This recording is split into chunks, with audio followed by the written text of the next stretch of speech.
ng pag-asa,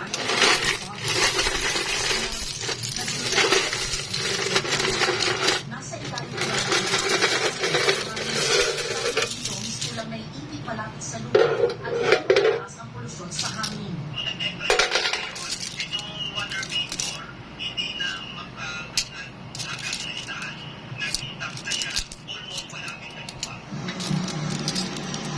Dagdag ng pag-asa, nararanasan ng masmag na kalangitan kasabay ng kalat-kalat ng pag-uulan, hulog at kidlat sa maraming lugar sa bansa dahil sa Intertropical Convergence Zone.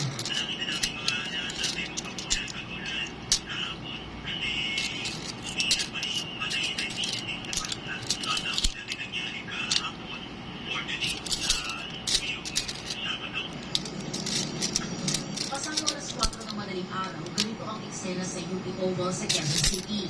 May kakapalan ng smog. Kaya ang early risers na si Tatay Jango at Marino, mas inagahan daw ang jogging ngayong araw para rin hindi abutan ng ulan.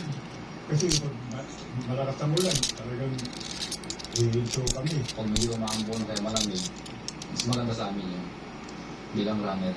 Sabi ng pag-asa,